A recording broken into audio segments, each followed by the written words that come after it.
Bonjour à toi et bienvenue. Donc voilà, je te présente mon nouveau petit accessoire pour te servir, justement afin d'éviter les problèmes que j'ai sur les dernières vidéos où il y avait un peu de vent et du coup c'est un petit peu gênant pour comprendre. Voilà, afin que ça ne se reproduise pas, dès que je serai en extérieur, j'essaierai d'utiliser ce tout petit accessoire magique qui me permettra de faire des vidéos de meilleure qualité. Donc aujourd'hui, déjà, avant de commencer, n'oublie pas de t'abonner si tu es sur YouTube, d'activer aussi la petite clochette et de liker cette vidéo. Ça me permettra voilà, de diffuser mon message à plus de personnes. Et aujourd'hui, abordons le sujet des protéines, comment calculer en fait les protéines qu'on doit manger. Et surtout, il y a deux notions très importantes. Alors il y en a une que beaucoup de personnes en parlent, mais tu verras la dernière, très peu de personnes en parlent. Et pour moi, je trouve que c'est important parce que ça va complètement déterminer exactement le nombre de protéines que tu vas devoir consommer dans ta journée. Alors, commençons déjà par la quantité exacte de protéines que tu devrais consommer. Il est recommandé d'aller sur une portion qui est égale à 0,8 grammes de protéines par poids de corps. Donc ce qui veut dire que si jamais tu es une personne qui fait 75 kg, il faudrait que tu consommes, si je fais les calculs comme ça de tête, à peu près 60 grammes de protéines par jour. Donc là c'est par jour que je te donne les chiffres. 60 grammes de protéines. Alors 60 grammes de protéines par jour, ça ne veut pas dire 60 grammes de viande ou 60 grammes d'autre chose par jour. Parce que justement la deuxième notion à comprendre, c'est que ce n'est pas dans un aliment tel que la viande par exemple, c'est pas parce qu'il fait 100 grammes que tu as 100 grammes de protéines. C'est pas du tout ça. En fait, tu as beaucoup d'autres choses dans la viande. Tu as donc les protéines et puis tu vas avoir de la graisse et plein d'autres choses, plein de composants qui font que ce n'est pas 100% de viande, de protéines, mais si on prend l'exemple du poulet, le poulet on est plus sur un 20% de protéines à l'intérieur d'un filet de poulet. Donc après chaque aliment, chaque protéine va avoir un différent ratio, donc il faut te renseigner un peu sur internet, voir les ratios, voilà, voir les tableaux de ratios qui existent pour te donner la correspondance kilo de l'aliment, protéines égale au nombre de protéines qu'il y a dans l'aliment. Donc ça c'est un point qui est important. Donc si on revient sur mon exemple d'une personne qui fait 75 kg, elle devra manger comme je t'ai dit 60 grammes de viande par jour, ce qui veut dire qu'il faudra 60 grammes, comme tu as pu le comprendre, de protéines par jour. Ça veut dire qu'il faudra que la personne elle mange, si elle mange que du poulet, qu'elle mange 300 grammes de poulet dans la journée.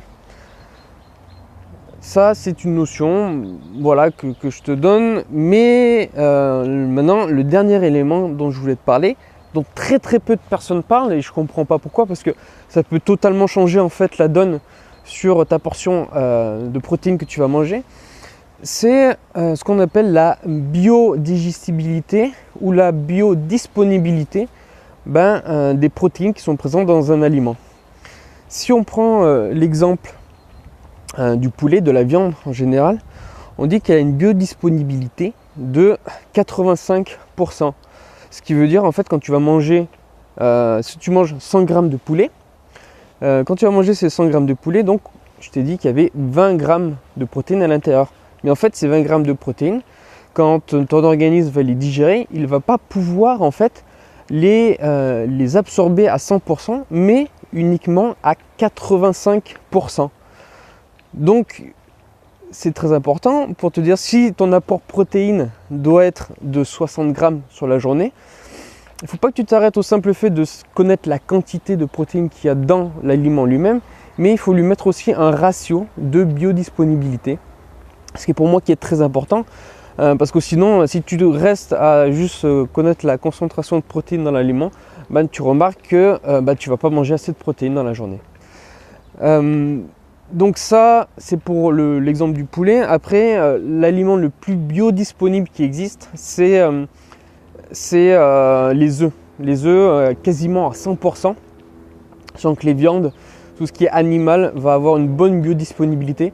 Après, on va avoir des biodisponibilités inférieures pour tout ce qui va être protéines qui vient d'oléagineux, qui vient excuse-moi, j'ai oublié le nom, tout ce qui va être les lentilles et tout ça, des légumineuses, voilà. Donc pareil, il faut regarder l'information sur internet. Alors c'est pas très facile à savoir, moi j'ai mis du temps à le trouver, donc j'essaierai de te faire une petite synthèse, je te mettrai ça dans les commentaires, de te mettre un petit tableau pour connaître la biodisponibilité.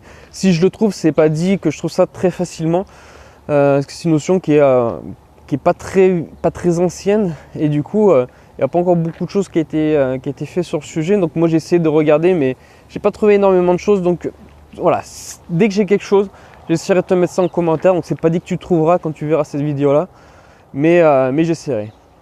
Donc voilà un peu pour cette question des protéines. Combien de protéines, ce qu'il faut faire attention pour calculer exactement son bon apport de protéines. Je rappelle que les protéines sont très importantes, surtout si tu veux faire un régime, parce que quand tu fais un régime, les protéines ont l'avantage d'être rassasiantes et également de forcer un peu ton organisme, et du coup tu consommes plus d'énergie lors de la digestion des protéines. Donc c'est vraiment un aliment qu'il faut que tu inclus dans ton alimentation. Regarde, essaye de voir si tu manges assez de protéines par rapport à ce que je t'ai donné comme indication pour les calculer. Si jamais tu n'en manges pas assez, mange un peu plus au quotidien, et essaie d'en manger un matin, midi et soir. Le matin, ça peut être excellent pour commencer la journée. C'est vraiment un tip top aliment pour moi.